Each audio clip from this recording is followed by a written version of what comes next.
বন্ধুরা আমার, আজকের এই আয়োজনে আপনাদের সবাইকে আমি ব্যক্তিগতভাবে স্বাগত জানাই। আমি একটু জানতে চাইবো, আপনারা এখানটায় যারা বসে আছেন সবাই মন থেকে কি আমাকে একটু 30 থেকে 45টা মিনিট সময় দেওয়া যায়? কে কে দিতে পারবেন একটু হাতটা দেখি। ওকে, থ্যাংক ইউ ভেরি মাচ। তাহলে আজকের এই চমৎকার আয়োজনে আমার খুব ভালো লাগছিল মাহমুদ ভাইয়ের কথা নিয়ে। চলেন আজকের মূল আলোচনার দিকে চলে যায় আস্তে আস্তে করে। ভিশন, ভিশন মানে কি? ভিশনের বাংলা অর্থ হচ্ছে দূরে দেখা। Yes or no? এই পৃথিবীতে যতগুলো মানুষ সাকসেসফুল হয়েছে, এই পৃথিবীতে যতগুলো বড় বড় অর্জন এসছে, যতগুলো স্ট্রাকচার দাঁড়িয়েছে, আপনি যদি লক্ষ্য করে দেখেন, আজকে যে কচিকাঁচা আমরা বসে আছি, এই কচিকাঁচা তৈরি হয়েছে কয়বার? রং ইউর, দুইবার তৈরি হয়েছে। একবার এটা কাগজ কলমে তৈরি হয়েছে, তারপর এটাকে আমরা আজকে ফিজিক্যালি দেখতে পাচ্ছি। আপনি কি আমার কথাটা বুঝতে পারছেন? তাহলে যিনি এটি তৈরি করেছেন উনি আগে একবার দেখেছেন, যে ইঞ্জিনিয়ারের তত্ত্বাবধানে এটি তৈরি হয়েছে উনি আগে একবার দেখেছেন, তারপরে উনি দাঁড় করানোর পর আমরা সবাই দেখেছি। তো এটা হওয়ার আগে যে দেখা, এই দেখাটাই হচ্ছে ভিশন। আজকে আমি আপনাদেরকে একটু পরিষ্কার করে একটা কথা বলতে চাই, ভিশন মানে কিন্তু ড্রিম না। আমরা অনেকেই কিন্তু ভিশন বলতে ড্রিম বুঝি। ভিশন এবং ড্রিমের মধ্যে অনেক বড় রকমের একটা পার্থক্য আছে। আপনি যখন কোনো ড্রিম দেখবেন, এটা হচ্ছে অনেকটা মিষ্টি খাওয়ার মতো, আর ভিশন হচ্ছে অনেকটা কষ্ট করে মানে ছাড়ায় তারপর আখ খাওয়ার মতো, মানে গ্যান্ডারি খাওয়ার মতো। ভিশনটা হচ্ছে অনেকটা মিষ্টি খাওয়ার মতো, মানে সরি, ড্রিমটা হচ্ছে মিষ্টি খাওয়ার মতো, সহজে কেটে কেটে খেয়ে ফেললেন। বাট ভিশনটা একটু ডিফারেন্ট। স্বপ্ন যখন দেখি তখন আমরা শুধুমাত্র ভালোগুলোকেই দেখি, পজিটিভ গুলোকেই দেখি। যখন আপনি ভিশন দেখবেন তখন কিন্তু আপনি এখন এখানে আছেন এবং এখানে যাবেন, এই মাঝখানের যে যাত্রাপথটা, এটাতে কতগুলো আপস হবে, ডাউনস হবে, এগুলো শুদ্ধ করে দেখার যে শক্তিটা, ওইটাই কিন্তু ভিশন। স্বপ্নের মধ্যে শুধু ভালো লাগাটাই কাজ করে। আর যখন একটা মানুষ ভিশন দেখে, সে কিন্তু ওখানে রক্তও দেখে এবং ঘামও দেখে। That is vision. আমি যদি আপনাকে বলি, এখন একটা প্রশ্ন করি, মানে এই আমার লাইটের এত লাইটিং দরকার নেই, কুল, হ্যাঁ, ঠান্ডা। প্রথম বিষয়টা হচ্ছে, আপনি একটু জিনিস লক্ষ্য করে দেখবেন যে ভিশনটাকে যদি আমি আপনাকে এইভাবে করে বলি যে কার কার স্বপ্ন আছে যে আমার একটা বাড়ি হলে ভালো লাগবে? কার কার এরকম একটা স্বপ্ন আছে, নিজের একটা বাড়ি? Fine, that is dream. এটা হচ্ছে কি ভাইয়া? ড্রিম। এটা কে দেখছে? এটা হচ্ছে আপনি, মানে আপনার ইমোশন। এটাকে আমরা কি বলি? Emotion. Right or wrong? Basically এটা ইমোশন না, কিন্তু এটা হচ্ছে আপনার চাওয়া, কিংবা এটা আপনার থটস। এটা হচ্ছে কি? আপনার থটস। এটা আপনার চিন্তা। যতক্ষণ পর্যন্ত একটা স্বপ্ন শুধুমাত্র চিন্তা আকারে মানুষের মধ্যে থাকে, ততক্ষণ পর্যন্ত এটা কখনো বাস্তবায়ন হয় না। যখন এই চিন্তার সাথে, থটস এর সাথে ইমোশন একত্রিত হয়, দ্যাট ইজ কল্ড ভিশন। যে স্বপ্নের মধ্যে ইমোশন কানেক্টেড না, এটা কখনো ভিশন আকারে আপনার কাছে আসবে না। এটা কখনো দূরের জিনিসটাকে পরিষ্কার করে আপনাকে দেখাবে না। আজকে ড্রিমের একটু অ্যাডভান্স লেভেল নিয়ে কথা বলছি আমরা, দ্যাট ইজ ভিশন। আপনি দেখবেন অ্যানেক্সে যারা থাকে তাদের মধ্যে একটা বিষয় মনে হতে পারে যে তাদের মধ্যে ড্রিম নাই। Yes or no? আচ্ছা, আপনারা এখানে যারা আছেন, আমি যদি একটা প্রশ্ন, এখানে ম্যারিড কে কে আছেন, বিয়ে করেছেন এমন কে কে আছেন? থ্যাংক ইউ ভেরি মাচ, আপনাদেরকে অনেক ধন্যবাদ। যারা বিয়ে করেছেন তাদের ভিশন থাকা লাগে না, তাদের ড্রিম থাকা লাগে না, বিয়ের পরই জন্ম হয়ে যায়। মানে আপনার কাছে একটু হাসছেন, আমি একটু মজা করেই বলছি, কিন্তু বাস্তবতা বলছি, একটু পরে বুঝতে পারবেন। একটা ছেলের ড্রিম নাই, ধরেন ড্রিম নাই, তার গোল সেট নাই, কিন্তু আপনি তারা বিয়ে করায় দেন, বিয়ে করায় দেওয়ার পরই তারপর কিন্তু কি হয়ে যাবে? গোল সেট হয়ে যাবে যে আমার তো আগে একা চললে হইতো, এখন তো ফ্যামিলি চালাইতে হবে। আবার বাবা মাও কিন্তু আগের চেয়ে এক্সপেকটেশন বাড়াই দিবে, এই তুই এখন বিয়ে করছিস। Yes or no?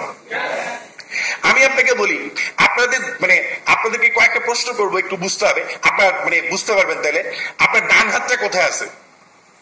দেখেন, আমি প্রশ্ন করার পরে কিন্তু আপনি জানছেন এটা কোথায় আছে, কিন্তু আপনি জানেন না এখন ডান পাটা কি অবস্থায় আছে, এখন প্রশ্ন করার পরে মাথায় আসছে যে আচ্ছা এটা এখানে আসছে। Yes or no? আপনি জিনিসটা বোঝার চেষ্টা করেন, আপনার সম্পত্তি কখন কোথায় কিভাবে আছে এটা কিন্তু আপনিও জানেন না। সম্পত্তি আপনার। আজকে আমি একটু অ্যাডভান্স লেভেলে যেতে চাই আপনাদের সাথে। বিষয়টা হচ্ছে এরকম, এই পৃথিবীতে যারা সাকসেসফুল, যারা অনেক বেশি সফল হয়েছে, as a scientist, as a doctor, as a businessman, as a professional, কেন তারা সাকসেসফুল হয়েছে?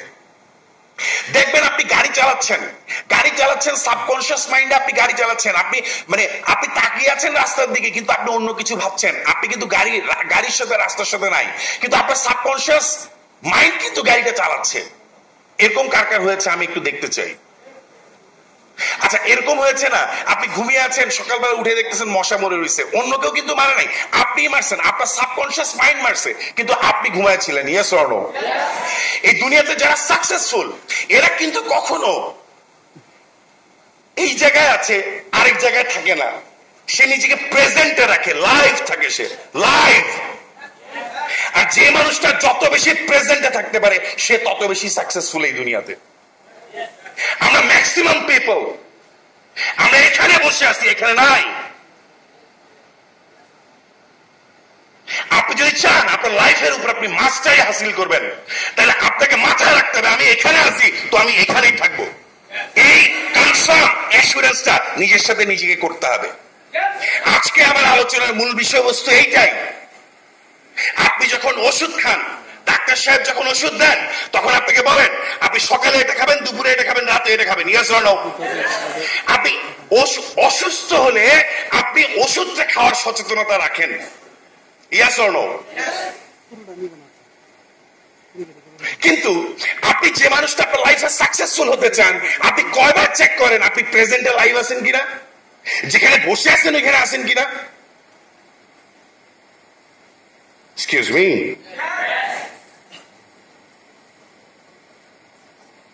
Ask yourself. আমি যদি আজকে ঈদে বাড়ি যাব, নওগাঁ যাব, আগামীকাল নওগাঁ যাবেন আপনি, আমি নিশ্চিত করে বলতে পারি আপনি কি বাসে যাবেন, ট্রেনে যাবেন না জাহাজে যাবেন। আপনি ফিক্স আপ করেছেন বাসে, ট্রেনে, অনেকগুলো অপশন আছে। ওকে ফাইন, আমি ট্রেনে যাব। ট্রেনে গেলে আপনি কোন বগিতে যাবেন? কতে যাবেন না খতে যাবেন? খতে যাবেন না নিয়তে যাবেন? আবার নিয়তে গেলে ওইখানের মধ্যে 52টা সিট আছে, 52টা সিটের মধ্যে কোন নাম্বারে যাবেন আপনি এইটা ঠিক করেছেন। শুধু ওইটা না, ওই দিনের কয়টা ট্রেন আছে, কয়টার মধ্যে কয়টায় আপনি উঠছেন, 10টাতে উঠছেন, 1টাতে উঠছেন না 3টাতে উঠছেন নাকি 5টাতে, ওইটা পর্যন্ত স্পেসিফিক একবার বাড়িতে যাওয়ার জন্য আর জীবনটাকে গন্তব্যে পৌঁছানোর জন্য আমরা কতখানি সচেতন হয়ে প্রত্যেকটা সেকেন্ড পার করি। হ্যালো, আপনাকে প্রেজেন্টে থাকতে হবে। প্রেজেন্ট,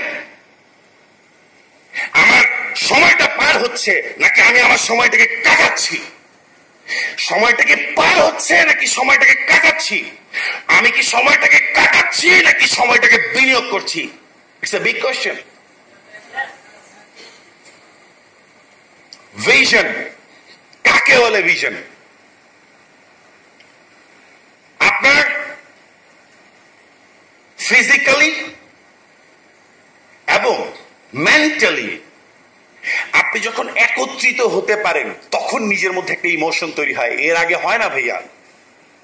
ফিজিক্যালি এবং আমরা অনেক সময় বলি আমার একটা ড্রিম আছে, এরকম একটা বাড়ি হলে ভালো লাগবে, এটা আপনি ফিজিক্যালি বলেছেন, বাট মেন্টালি ইমোশনাল যে স্টেট, ইমোশনাল স্টেট আপনার ব্রেইনের মধ্যে, আপনার মনের মধ্যে তৈরি হয় না। আপনি যখন বলবেন আমি একটা গাড়ি চাই, এটা হবে এক ধরনের চাওয়া। আর আপনি যখন বলবেন আমার গাড়িটা হবে জিপ, জিপের মধ্যে আমারটা হবে ক্লুগার, ক্লুগারের মধ্যে আমারটা হবে পাল কালারের, পাল কালারের আমারটা গাড়ির মধ্যে দিনের বেলা যখন বৃষ্টি পড়বে, বৃষ্টি মাথার উপরে পড়বে, গ্লাস সরাই দিব, কাচের উপরে পড়তে থাকবে বৃষ্টি। রাত্রেবেলা যখন আবার গাড়ি চালাবো, পূর্ণিমার চাঁদ, আমি মুন্ডুপ সরাই দিব, সানরুফ সরাই দিব, মুন্ডুপ দিয়ে আমি চাঁদটাকে দেখবো, এরকম একটা হবে। আমার গাড়িতে 5টা চেয়ার থাকবে, সামনে 2টা, পিছনে 3টা। সামনেরটাতে আমি বসে ড্রাইভ করব, পাশেরটাতে আমার ওয়াইফ বসবে, পিছনে আমার বাচ্চা 2টা বসবে, আর আমার মা আছে সাথে।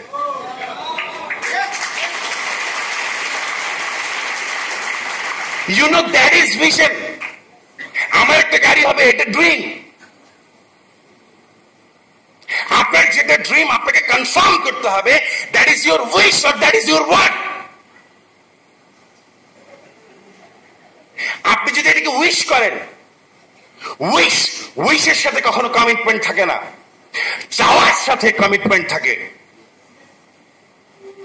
আপনার স্বপ্নটা কি উইশ নাকি আপনার স্বপ্নটা একটা ওয়ান্ট? আমরা অনেকেই স্বপ্ন দেখি, এটা শুধুমাত্র উইশ। ভিশন কাকে বলে? যখন আপনি বলেন একদিন আমার গাড়ি হবে, এইটা হচ্ছে ড্রিম। আর ভিশন হচ্ছে ওইটা আপনার মা যখন বলবে আজকে থেকে গনে গনে 5টা বছর যাক, দেখবি আমার ছেলে এরকম একটা গাড়ি নিয়ে আমাকে বাড়ি থেকে বের করবে। আপনার মা যখন এটা বলবে, that is vision, that is vision. আমি তো আমার বাবার ফ্যামিলি চালাই, জীবনে যদি প্রথম ভুল বুঝে এটা আমার বাপই বুঝছে ভাই। তো আপনি কার ভুল বুঝার কথা বলতেছেন? আসেন এবার, ডেফিনেটলি আপনাকে গুণীজন থেকে আপনার দিক নির্দেশনা নিয়ে পরবর্তী জীবন আপনাকে গুছাতে হবে। কারণ কি বলেন তো? নাম্বার 1, আপনি যদি হিন্দু ধর্মের দিকে তাকান, আপনি বৌদ্ধ ধর্মের দিকে তাকান, আপনি খ্রিস্টান ধর্মের দিকে তাকান, আপনি ইসলাম ধর্মের দিকে তাকান, আপনি 4টা ধর্মের দিকে যদি তাকান, কেউ না কেউ, কাউকে না কাউকে দিয়ে আল্লাহ সৃষ্টিকর্তা নিজেই প্রতিনিধিত্ব করিয়েছেন। আচ্ছা বলেন তো, রসুল আল্লাহর কাছে কিছু মেসেজ এসেছে নাকি জ্ঞান? এটা কি আপনি ইনফরমেশন বলবেন নাকি জ্ঞান? এটা কি ইনফরমেশন নাকি নলেজ?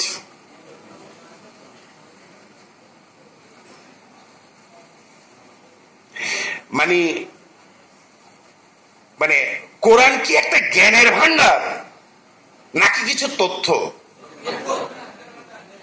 জ্ঞানের ভান্ডার। এখন সায়েন্টিস্টরা যদি এটা নিয়ে কাজ করে, এটা কি ইনফরমেশন অনলি? জ্ঞানের ভান্ডার। আচ্ছা আসেন, হিন্দু ধর্মাবলম্বী যারা আছে তাদেরকেও প্রশ্ন করেন, তাদের যে ধর্ম তারা দাবি করবে এটা জ্ঞানের ভান্ডার। আপনি বৌদ্ধ ধর্মকে যে প্রশ্ন করেন, গৌতম বুদ্ধের কাছে যা ছিল এগুলোকে ইনফরমেশন বলছেন, এগুলোকে জ্ঞান বলছে, এই জন্য ওরা প্রসিদ্ধ সিদ্ধ হয়েছেন।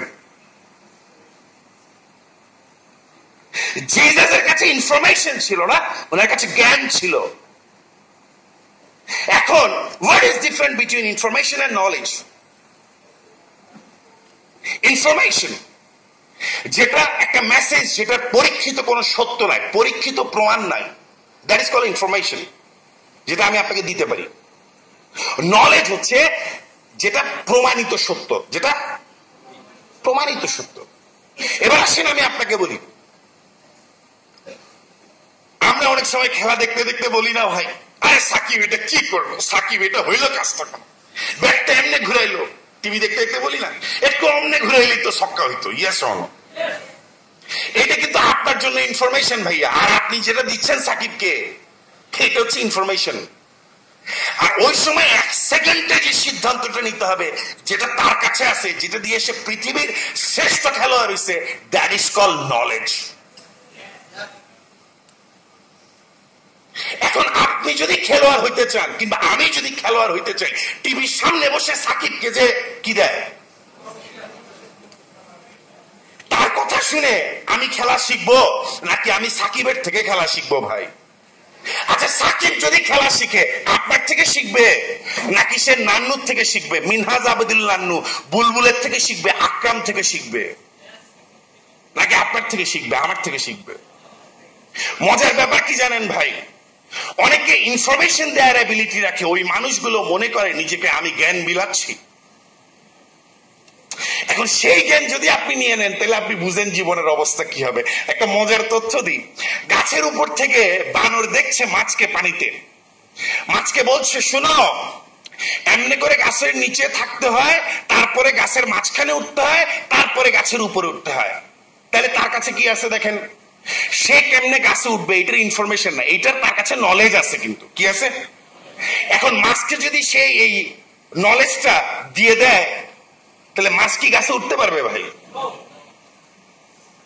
এটা মাছের কাছে একটা ইনফরমেশন, ইয়েস অর নো?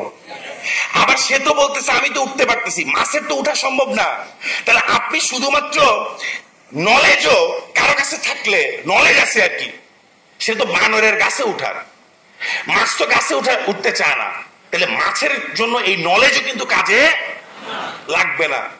তাহলে মাছকে জানতে হবে আরো চমৎকার কিভাবে সাঁতার কাটা যায়, কিভাবে সে বেঁচে থাকতে পারে তিমির থেকে, এটা মাছকে শিখতে হবে। তাহলে এটা জানতে পারবে কার থেকে? হাঙ্গর তাকে গাইড করতে পারবে কিভাবে তিমির থেকে বাঁচা যায়।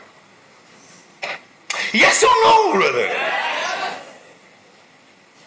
আপনি ডেফিনেটলি ইনফরমেশন আপনাকে নিতে হবে, কিন্তু আপনি কার থেকে নিবেন এটা আপনাকে বুঝতে হবে। So move on, vision.